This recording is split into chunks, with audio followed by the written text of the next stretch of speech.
করা খবর। এই মুহূর্তে আমি যেখানে আছি সেই জায়গাটা ভীষণ ব্যস্ততম একটা রাস্তা। এখানে মানুষজন সর্বক্ষণ যাতায়াত করছে।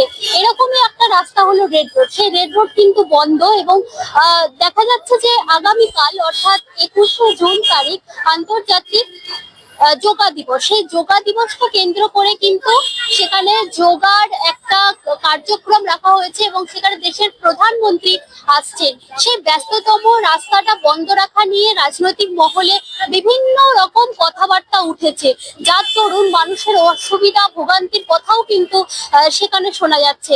চলুন শুনে নেওয়া যাক সাধারণ মানুষ কি বলছে। এই যে রেড রোড, সেই রেড রোডে যোগা দিবস পালন করাটা তাদের ক্ষেত্রে কি মনে হয়েছে, কি ভাবছেন তারা, সঙ্গে থাকুন। এই যে রেড রোড বন্ধ এবং কালকে যোগা দিবস, এই বিষয়টাকে কিভাবে দেখছেন? প্রধানমন্ত্রী এসে বন্ধ এই ব্যাপারটা তো আমার ঠিক জানা নেই, তবে যোগা দিবসটা যে আন্তর্জাতিক যোগা দিবস পালন হচ্ছে এর জন্য আমরা গর্বিত যে আমাদের যে ভারতীয় সংস্কৃতি রয়েছে যোগার মাধ্যমে মানসিক এবং শারীরিক স্বাস্থ্য, যেটা আমাদের সব জায়গাতেই যোগা প্র্যাকটিস হচ্ছে এবং ইন্টারন্যাশনাল ক্ষেত্রেও যোগার মান্যতা এখন পাওয়া গেছে যে আমাদের ঋষিমুনিরা যে যোগ ব্যায়াম প্র্যাকটিস করতেন তার মাধ্যমে শারীরিক এবং মানসিক সুস্থতা থাকে। তা আমাদের যে প্রত্যেকের জীবনেই যোগা করা দরকার, সেটাকে যে আন্তর্জাতিক মঞ্চে পৌঁছে দিয়েছে এই বর্তমান সরকার, তার জন্য আন্তরিক ধন্যবাদ জানাই এবং আমি আহ্বান করব সবাইকে যে যোগ দিবস পালন করুন, নিজের পরিবার, নিজের বাচ্চা, নিজের বাবা মা এবং বন্ধু বান্ধব সবার মধ্যে ছড়িয়ে দিন যোগের সুঅভ্যাস, এটাই বলবো। কিন্তু এই যে রেড রোড বন্ধ করে, এই ব্যাপারে আমার বক্তব্য কিছু নেই ম্যাডাম, এটা সাবজুডিস ম্যাটার, যেহেতু কোর্ট পর্যন্ত গেছে। আমি যেহেতু একজন সরকারি আধিকারিক, আমি কোর্টের ব্যাপারে কোনো মন্তব্য করতে পারবো। দিদি ভাই, এই যে রেড রোড ধরে যোগা দিবস পালন হচ্ছে এবং প্রধানমন্ত্রী আসছেন সেখানে যোগা দিবসে কালকে, এই বিষয়টাকে কিভাবে দেখছেন? রেড রোড বন্ধ করে যোগা দিবস হচ্ছে, এটা এখন একটা মানে সবাইকারই একটা ট্রেন্ড হয়ে গেছে বলার, কিন্তু এইভাবে রাস্তা বন্ধ করে কোনো মিটিং বা কোনো সম্মেলন এর আগেও বহু হয়েছে, এটা নতুন কিছু না। যোগা একটা ভালো জিনিস, যোগা সবাইকেই করা উচিত। যোগ ব্যায়াম পুরাকাল থেকে আমরা এই যোগাভ্যাস আমাদের হিন্দু ধর্মের শাস্ত্রে আছে এবং স্বামী বিবেকানন্দ বলে গেছেন, কি বলেছেন যে ফুটবল খেলা, গীতা পড়ার থেকে ফুটবল খেলা অনেক ভালো। কাদের বলেছেন? যাদের শরীর তৈরি করা তাদের বলেছেন, কিন্তু তাই বলে উনি গীতা পড়তে কাউকে বারণ করেননি। কিন্তু ওই ফুটবল খেলাটাও একটা যোগের মধ্যেই পড়ে।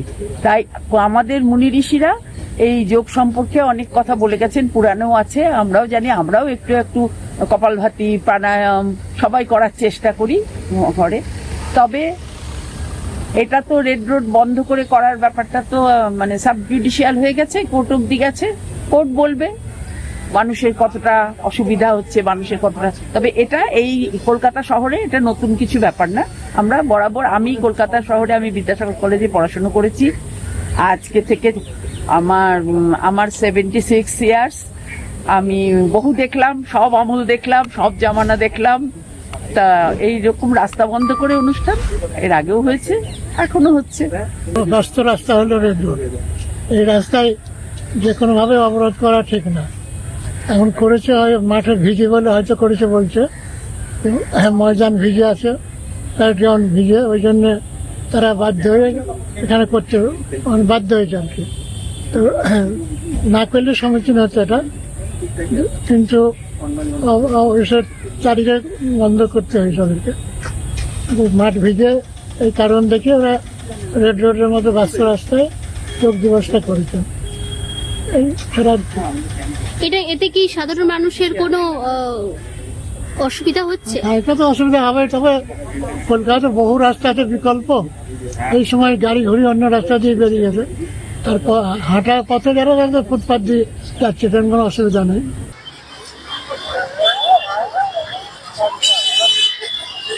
অসুবিধা তো ডেফিনেটলি, কারণ 7 দিন ধরে রেড রোডের মতো একটা বেজি রোড যদি বন্ধ থাকে তো ডেফিনেটলি সেটা সাধারণ মানুষের জন্য একটা সমস্যাই।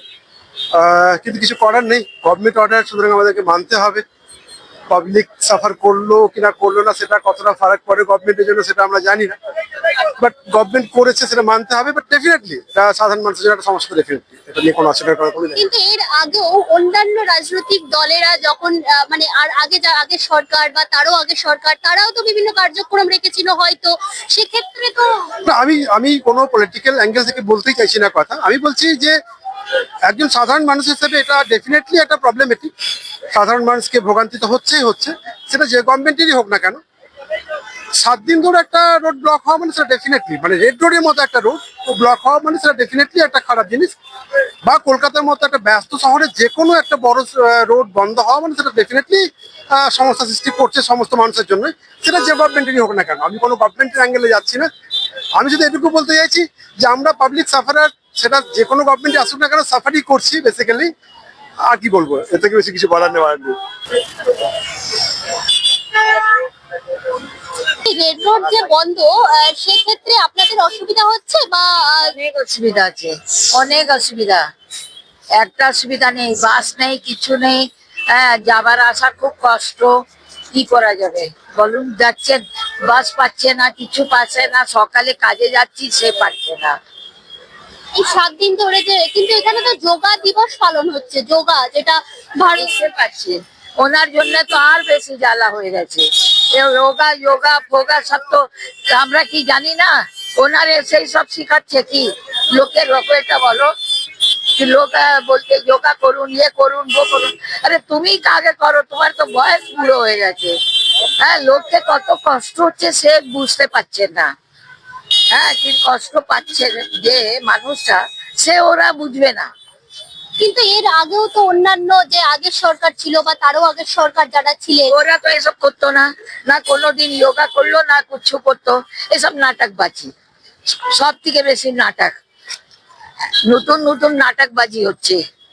মানুষ কি জানে না যোগা কিরকম হয়? কি আমরা জানি না যোগা কি হয়? বয়স হয়ে গেছে, শান্তি মতো ইয়ে নেই কি রিটায়ার হয়ে আমি বসি। নাটক চালু করে দিয়েছে, একটা নাটক আছে। এসব কথা ভালো নেই। এতক্ষণ আপনারা শুনলেন যে মানুষ কি বলছে। তারা অনেকেই বলছেন তাদের অসুবিধা হচ্ছে, জনসাধারণের অসুবিধা হচ্ছে, যাতায়াতের অসুবিধা হচ্ছে, গাড়ি পাচ্ছেন না। আবার অনেকে বলছেন কোনো ব্যাপার না, এরকম তো আগের সরকারেরাও তাই করেছে। তো এইরকম আরো খবর দেখার জন্য আপনারা আমাদের চ্যানেলটিকে সাবস্ক্রাইব করে পাশে থাকুন।